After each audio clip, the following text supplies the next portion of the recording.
అందరికీ నమస్కారం అండి. నేను టైసన్ అవ్వమంటే అవ్వగలను, కానీ మైక్ టైసన్ అవ్వలేనండి, కష్టం.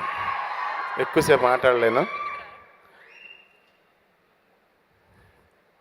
యాక్చువల్గా సప్తగిరి ఈ సినిమా గురించి ముందు నాకు చెప్పాడండి. నేను కూడా తనను ఎంకరేజ్ చేసిన వాళ్ళు ఒకడిని. ఒకసారి కళ్యాణ్ గారు ఇబ్బంది పెట్టొద్దన్నారు, టైటిల్ అడిగాను అన్నారు. ఆయనకంటే ముందే నేను ఆయన మనసు తెలుసు కాబట్టి పసిగట్టి ఒకసారి డాలీ నాకు ఫోన్ చేసి, సునీల్ ఇలా ఉంది, ఇలా సప్తగిరి ఇది అంటే కళ్యాణ్ గారికి తెలుసా అన్నాను. వద్దు ఆయనకి తెలియదు, ఇంకా ఆయన దాకా వెళ్తే ఆయన వద్దంటారు, ఎవరిని ఇబ్బంది పెట్టరు అన్నారు. అంటే చేయటం అనేది ఒక అదృష్టం అండి 10 మందికి. ఆ అదృష్టం దేవుడు అంటే చేయి ఒక 10 మందికి సేవ చేసే అదృష్టం దేవుడు చాలా కొద్ది మందికి ఇస్తాడండి. ఆ మనసు అందరికి ఇవ్వడు.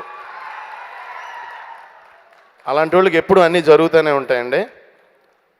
సప్తగిరితో అన్నాను, సప్తగిరి ఏంటి సప్తగిరి ఇలా అంటే అదేంటన్నా నేను ఫ్యాన్ అన్నా, అదేంటన్నా అలా అంటావు అన్నా, నేనే ఆయనదే తెచ్చి పెట్టుకుందాం అనుకున్నానన్నా, అలాంటిది ఆయనకి ఇవ్వడానికి నాకు ప్రాబ్లం ఏంటన్నా అన్నాడు. ఆ మనసు, అందుకే ఆయన ఈరోజు ఇక్కడికి వచ్చారండి. వచ్చేలా దేవుడు చేశాడు.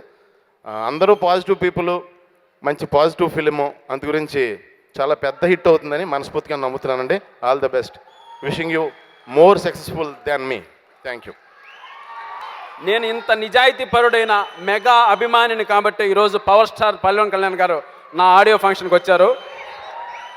సార్, నేను మీకు మాటల్లో చెప్పుకోలేనంతగా రుణపడిపోయాను సార్.